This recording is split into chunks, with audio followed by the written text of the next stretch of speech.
Olá, eu sou a Sara e hoje venho-vos falar da ressurreição de Lázaro, feita por Jesus. O milagre que Jesus fez de ressuscitar Lázaro após 4 dias. Vamos ler o capítulo 11 de João. Um certo homem chamado Lázaro de Betânia, da aldeia de Maria e de sua irmã Marta, estava doente. Esta Maria, cujo irmão Lázaro estava doente, era a mesma que ungiu com óleo perfumado o Senhor e lhe enxugou os pés com os seus próprios cabelos. Assim sendo, as irmãs de Lázaro mandaram dizer a Jesus: Senhor, eis que aquele que amas está enfermo. Ao saber do ocorrido, disse Jesus: essa enfermidade não terminará em morte, mas sim para a glória de Deus, para que o Filho de Deus seja glorificado por meio dela. E Jesus amava Marta, a irmã dela e a Lázaro. Contudo, quando soube que Lázaro estava doente, ficou ainda mais 2 dias no lugar onde estava. Depois disso, falou aos seus discípulos: Vamos voltar para a Judeia. Ao que lhe advertiram os discípulos: Rabi, mestre, há pouco tempo os judeus tentaram apedrejar-te e mesmo assim estás a ir para lá outra vez? E Jesus respondeu: Não são 12 as horas do dia? Se alguém caminhar de dia, não tropeça, porque vê a luz deste mundo. Mas se caminhar de noite, tropeça, porque a luz não está nele. Tendo dito estas palavras, prosseguiu explicando-lhes: Nosso amigo Lázaro dorme, mas eu vou até lá despertá-lo.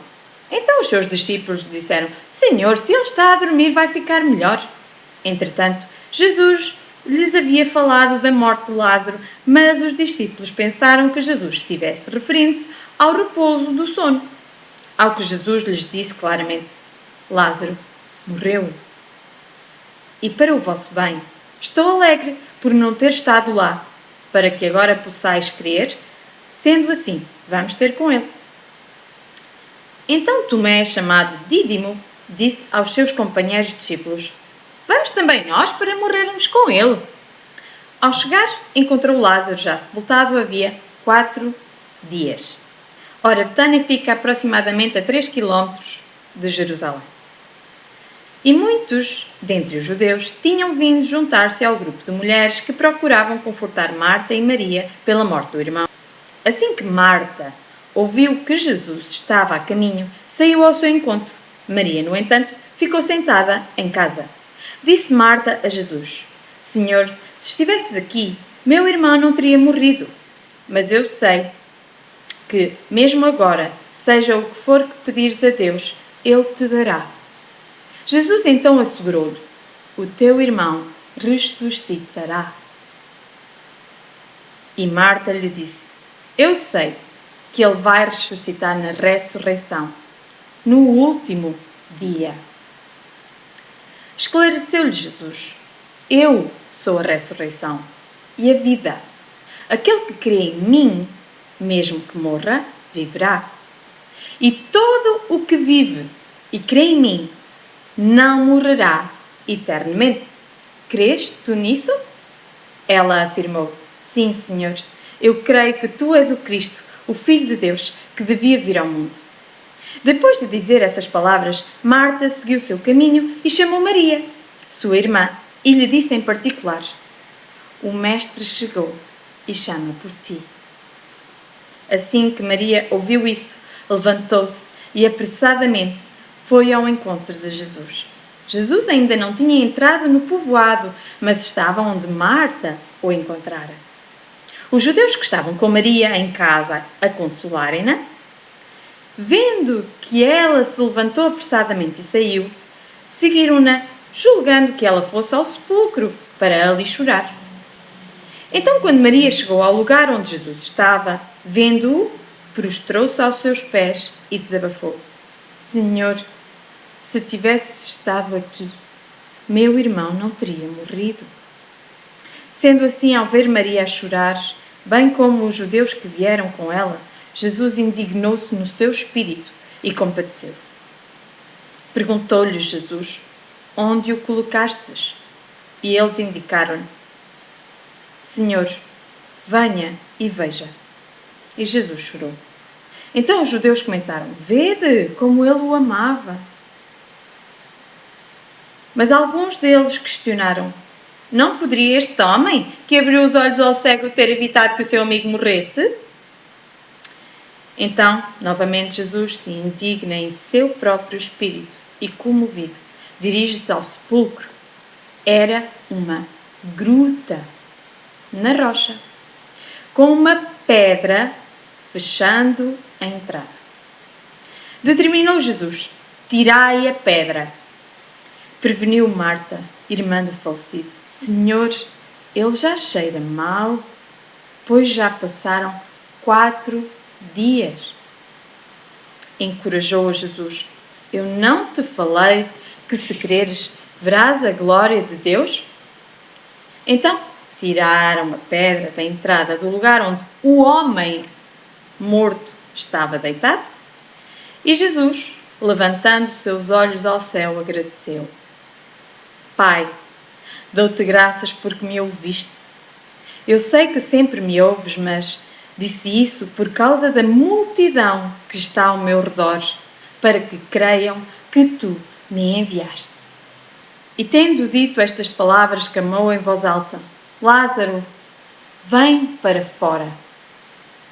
Então o homem que havia morrido saiu da gruta, tendo os pés e as mãos atados com faixas de linho, e no rosto um pano.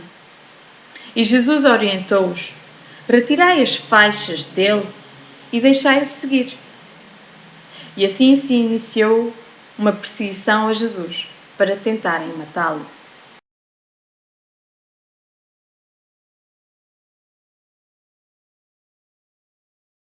Para que compreendamos que estamos no fim. E porquê é que nós estamos no fim? Vamos então compreender nesta ressurreição de Lázaro.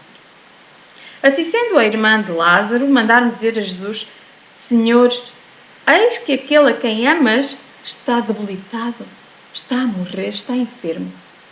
Ao saber do ocorrido, disse Jesus: essa enfermidade não terminará em morte, morte eterna, morte sem voltar à vida. Então, essa enfermidade não terminará em morte, mas sim para a glória de Deus, para que nós acreditemos que Deus é capaz de ressuscitar um homem pecador, é capaz de ressuscitar Jesus e vai ressuscitar todo um povo. Mas Lázaro significa um povo a quem Deus ajuda. Jesus estava num lugar onde Jesus estava. Jesus é o pão da vida. Jesus é o que desceu para depois subir.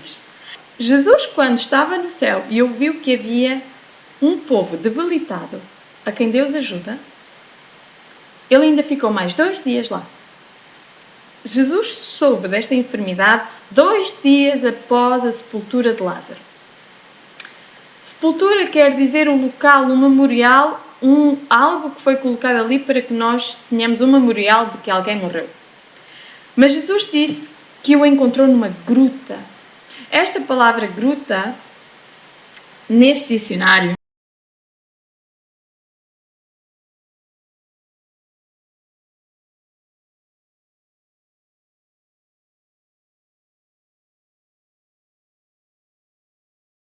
significa spell aion.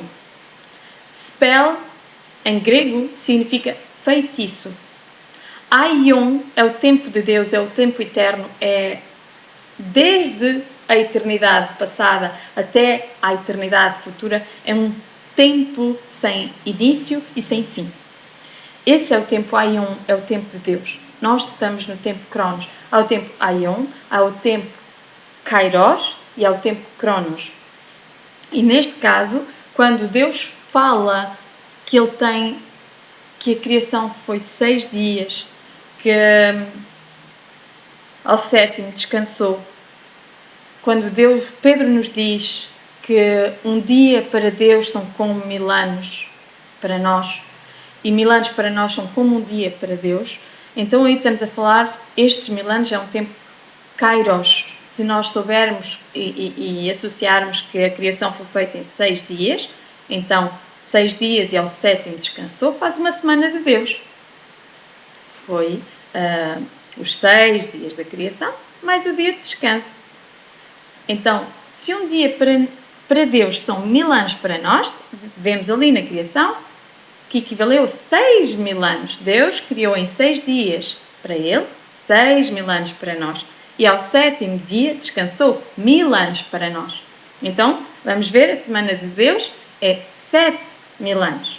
Em grego, ele, quando escreveu kairos, ele escreveu aion, ele escreveu cronos.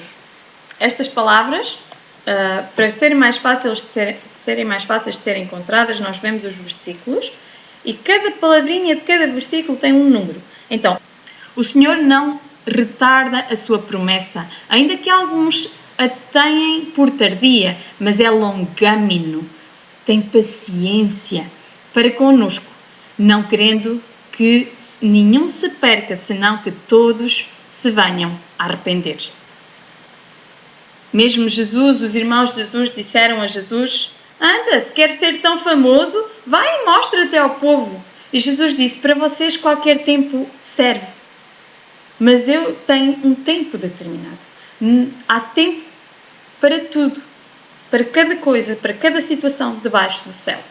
Então Jesus soube ao 2º dia e ainda ficou lá mais 2 dias. Se virmos o tempo de Deus, então Jesus veio 4.000 anos após este povo a quem Deus ajuda estar debilitado, estar a morrer, e estar num sítio, numa gruta, com uma condenação, um feitiço, spell, aion.